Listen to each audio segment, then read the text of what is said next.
नमस्कार, आप देख रहे हैं करंट न्यूज बिहार। लालापुर प्रखंड के मिर्जापुर पंचायत में अवस्थित उत्कर्मित उच्च विद्यालय में उपस्थित हूँ, जहाँ पर हमारे सामने बहुत सारे शिक्षकगण और उन लोगों को कुछ शिक्षा के संबंधित जानकारी देने के लिए इंस्ट्रक्टर महोदय भी उपस्थित है। उनसे मैं इस कार्यक्रम के विषय में काफ़ी कुछ जानकारी लेना चाहूँगा। सर, पहले अपना नाम और पद नाम बताइए। मैं राजू सिंह डी ग्रुप का चाह कार्यक्रम का जो मिर्जापुर में चल रहा है उसका मेंटर हूँ और कर्मिक मध्य विद्यालय भटवलिया में कार्यरत। सर, इस कार्यक्रम का मुख्य उद्देश्य क्या है? इस कार्यक्रम का सर मुख्य उद्देश्य है कि नई शिक्षा नीति जो 2020 में लागू हुई है उसमें एक चह के नाम से कार्यक्रम आया है, जिसमें बच्चों को खुशनुमा माहौल में, उत्साहवर्धक माहौल में उसको अक्षर ज्ञान, संख्या ज्ञान करा करके 3 माह में उसको आगे बढ़ाना है। सर, मैं एक चीज़ और जानना चाहूँगा कि इस प्रोग्राम के माध्यम से आप छात्र छात्राओं को एवं उनके अभिभावक लोगों को क्या संदेशा देना चाहते हैं? संदेश यही देना चाहते हैं कि मेरे विद्यालय में बच्चों को भेजें और गुणवत्तापूर्ण जो शिक्षा है उसको हासिल कराने में शिक्षकों को और शिक्षिकाओं को विद्यालय को सहयोग करें और शिक्षक शिक्षिका भी बच्चों को सहयोग करें। सर, जो ये शिक्षा नीति है इस पर आप लोग क्या सोच रहे हैं कि जो पहले की शिक्षा नीति थी, गुरुकुल शिक्षा नीति, और अभी की जो शिक्षा नीति है इसमें क्या फर्क है और किस तरह से शिक्षक लोग काम करें कि जिस तरह गुरुकुल शिक्षा नीति में बच्चे सभी क्षेत्र में काफ़ी अपना अनुभव केंद्रित करते थे, अर्जित करते थे, क्या आप लोगों के माध्यम से ऐसा संभव हो पाएगा कि नहीं? ऐसा सर मेरे सरकार द्वारा नई शिक्षा नीति के द्वारा मुझको जहाँ तक जानकारी है सभी तरह के, जैसे गुरुकुल की आप तुलना कर रहे हैं कि गुरुकुल के में सभी तरह के शिक्षा दिए जाते थे, चौमुखी विकास, उस तरह से भी सरकार, जो केंद्र सरकार, राज्य सरकार मिल करके आज के नए पीढ़ी के बच्चों को चौमुखी शिक्षा भी दे रही है। जैसे हमारे विज्ञान के क्षेत्र में जो जानने वाले बच्चे हैं उसके लिए सरकार मेरा इंस्पायर्ड अवार्ड की व्यवस्था किया है। जो अन्य क्षेत्रों में जाना चाहते हैं, खेल कूद में जाना चाहते हैं, उसके लिए क्या खेलो इंडिया का व्यवस्था किया है। जो अन्य क्षेत्रों में जाना चाहता है, अलग जो क्षेत्र है अफसर रैंक में या नौकरी में, उस तरह का जो है गुणवत्तापूर्ण शिक्षा के बारे में कार्य करवा रही है।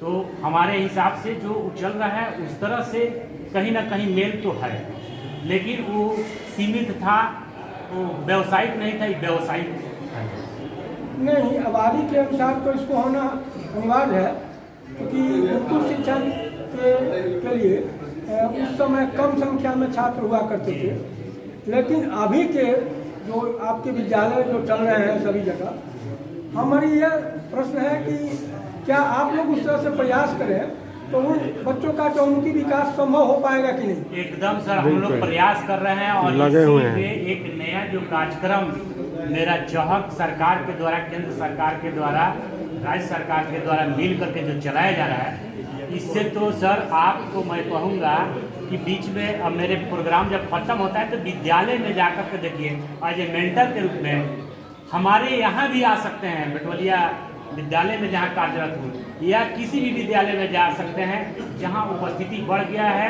और बच्चों को बेझिझक शिक्षक और शिक्षिकाएं अब बच्चों को मित्र जैसे लग रहे हैं। पहले जैसे अब स्थिति में नहीं है कि सर मारने वाले हैं, पीटने वाले, ये सब खत्म हो गया है और रफ्तार जो है शिक्षा का पकड़ लिया।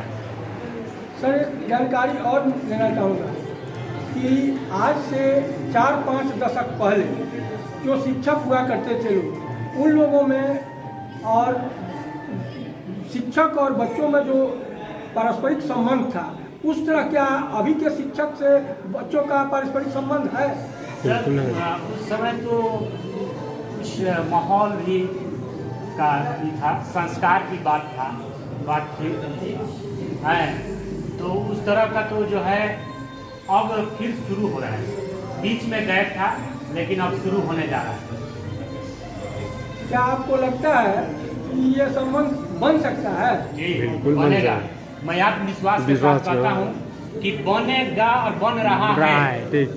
लेकिन हमको तो दिखता है कि शिक्षक महोदय लोग पहले समय से 5 मिनट पूर्व आकर के विद्यालय में और अपने ड्यूटी पर लग जाते थे और बच्चों के साथ एक माता पिता की तरह व्यवहार करते थे। लेकिन अभी जो शिक्षक लोग हैं अपने काम से निवृत्त होकर के आधा घंटा 45 मिनट ऐसी कोई बात भी नहीं पहुँच करके तो जल्दी में अपना काम निपटाना चाहते हैं और कुछ काम समय तो खिचड़ी के साथ निकल जाता है और कुछ शिक्षक महोदय लोग लेट आते हैं और छुट्टी जो है 4 बजे होना है तो 3 बजे कर दिया जाता है। इस पर आप क्या कहेंगे? इस पर सर हम कहेंगे कि आप चुप रहे, जो सवाल पूछा जरा हमको बोले।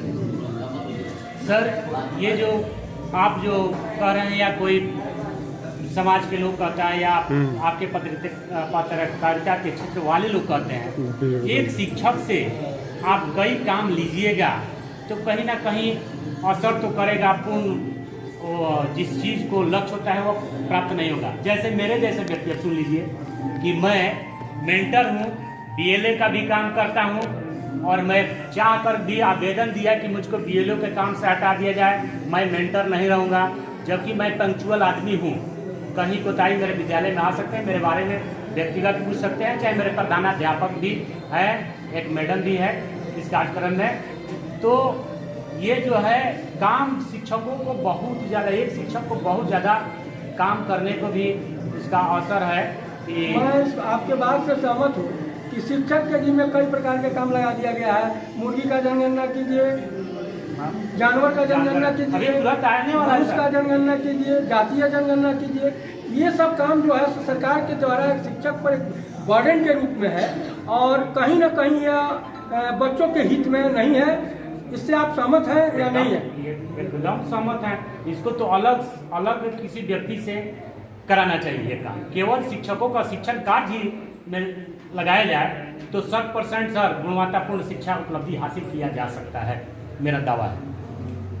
देखिए ये सरकार की जो नीति है इसको हमारे जानते या जो लोग भी लिटरेट हैं उनके जानकारी में यह नीति सही नहीं है कि टीचर को शिक्षण कार्य से हटा करके उनको अलग अलग काम से जोड़ा जाए। इसके लिए और विभाग में कई जगह पदाधिकारी बेशक खाली पड़े हुए हैं, उन लोगों से करवाना चाहिए। इस पर आप क्या कहना चाहेंगे? सर दूसरे विभाग में हमारा विभाग अगर नहीं लगे तो दूसरे विभाग का काम नहीं होता है। कभी भी देखिए आप तो पत्रकार हैं, किसी भी क्षेत्र में जब चुनाव हो तो मेरा शिक्षक अगर नहीं लगे तो कोई काम बिना शिक्षक का, प्रतिनियोजन का, बिना शिक्षक के सहयोग का कोई काम नहीं हो सकता है।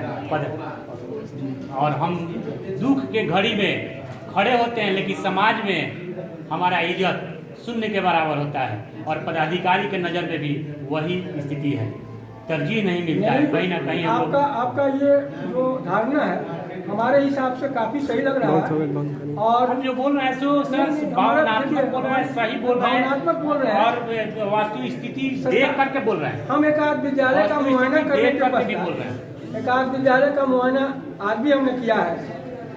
कई जगह हमको ये भी मिला है कि इस क्लास में हम जा करके शिक्षक से कुछ प्रश्न किए और शिक्षक प्रश्न के जवाब देने में विफल रहे। इस पर आप क्या कहना चाहते हैं? सर देखिए सब कोई प्रांगत नहीं होता है, जो चीज़ आप जानते हैं और उससे जो पूछते हैं वह नहीं जान सकता है तो इसका मतलब कि उसका विद्वता पर सवाल नहीं उठाया जा सकता। हो सकता है कि एक मिनट सर, हम ये कहना चाहते हैं कि अगर हिंदी के टीचर से वर्णमाला के बारे में पूछा जाए कि वर्णमाला में कितने वर्ण होते हैं और स्वर कितने वर्ण कितने हैं और व्यंजन वर्ण कितने हैं और संयुक्ताक्षर कितने हैं, और जब ये भी नहीं बता रहे हिंदी की टीचर, तो इससे दयनीय स्थिति क्या कहा जा सकती है? सर, तो इसमें तो शिक्षक को सुधारना चाहिए। जो है शिक्षक का तो जैसे आपने कहा कि समय से लेट जाते हैं, खिचड़ी में लग जाते हैं, बहुत समस्या, बहुत काम होने के बाद आदमी अगर साधवान हो, करने के प्रति, अपने कर्तव्य के प्रति समर्पण रहे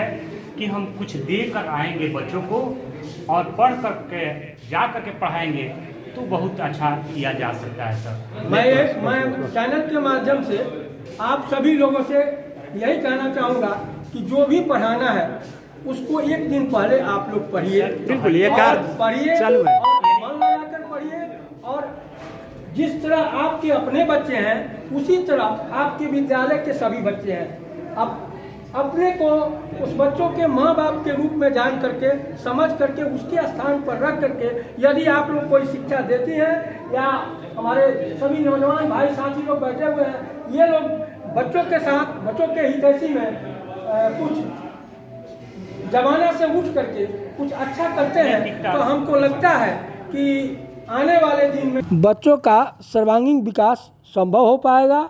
और इसके लिए आप सभी को चैनल के माध्यम से बहुत बहुत धन्यवाद।